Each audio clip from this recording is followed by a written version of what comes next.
BC సంక్షేమ శాఖ మంత్రి సవితమ్మ ఆదేశాలతో నారా లోకేష్ జన్మదిన వేడుకలు. శ్రీ సత్యసాయి జిల్లా పెనుగుంట నియోజకవర్గం రొద్దం కస్తూరిబా బాలికల పాఠశాలలో విద్యార్థుల నడుమ విద్యాశాఖ మంత్రి నారా లోకేష్ జన్మదిన వేడుకలు విద్యార్థులతో కలిసి ఘనంగా జరుపుకున్నారు. ముందుగా కేకు కట్ చేసి స్వీట్లు పంచుకుని సంబరాలు జరుపుకున్నారు. అనంతరం విద్యార్థులకు ఉచితంగా పుస్తకాలు, పెన్నులు అందజేశారు. ఈ కార్యక్రమంలో టీడీపీ సీనియర్ నాయకులు మాధవ్ నాయుడు, వెంకట్రామరెడ్డి, చంద్రమౌళి, నరహరి, అశ్వత్థనారాయణ, వీరాంజనేయులు, వాల్మీకి, చంద్ర, చెన్నకేశవులు, చంద్రశేఖర్, అక్బర్, రుద్రప్రసాద్, చిరంజీవి, క్రిస్టప్ప, నరసింహులు, డీలర్లు, యానిమేటర్లు మరియు పాఠశాల సిబ్బంది తదితరులు పాల్గొన్నారు.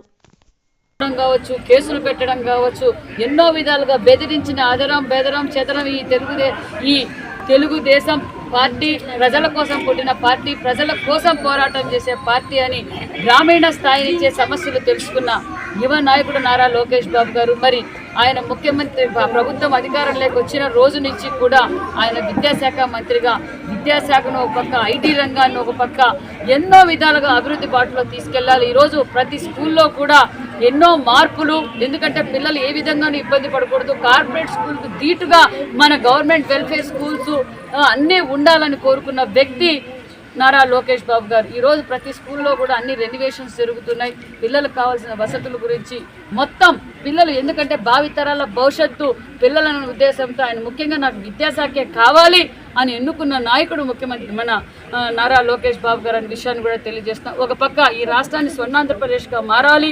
ఏదైతే యువగలం పాదయాత్రలో 20 లక్షల ఉద్యోగాలు ఇస్తామన్నాం, ఒక పక్క ఎందుకంటే ఒక పక్క సంపద సృష్టించగలరు, సంక్షేమ పథకాలు ఇవ్వగలరు, అభివృద్ధి చేయగలరు. అందుకే దేశ విదేశాలు తిరిగి ఈరోజు పరిశ్రమలు కూడా మనకి ఎన్నో వచ్చే, మరికొన్ని కూడా వస్తున్నాయి. ఈరోజు దావోస్లో కూడా ఈరోజు పరిశ్రమల కోసం ఆయన అహర్నిశలు కష్టపడుతున్న నాయకుడు మన నారా లోకేష్ బాబు గారికి. మరి పిల్లలకి ఆయన ఒకటే చెప్పారు, మంత్రి అయిన తర్వాత నాకు బొకేలొద్దు, పులిహారాలొద్దు, మీ సన్మానాలొద్దు, అందరూ బుక్కులు, పెన్నులు తీసుకురండి అని చెప్పారు. ఆయన దశానిర్దేశ ప్రకారమే మా పెనుగొండ నియోజకవర్గంలో నేను మంత్రి అయినాక నాకు బొకేలొద్దు, పులిహారాలొద్దు, నారా లోకేష్ బాబు గారి స్ఫూర్తితోనే నేను కూడా చెప్పాను. నాకు చాలా బుక్కులు ఇచ్చారు, చాలా పెన్నులు ఇచ్చారు. ఇచ్చిన ప్రజలందరికీ కూడా ఈరోజు లోకేష్ బాబు గారి జన్మదిన సందర్భంగా ప్రతి స్కూల్స్లో కూడా ఈరోజు పెన్నులు, బుక్కులు కూడా పంపిణీ చేశాం. చాలా ఆనందంగా ఉంది.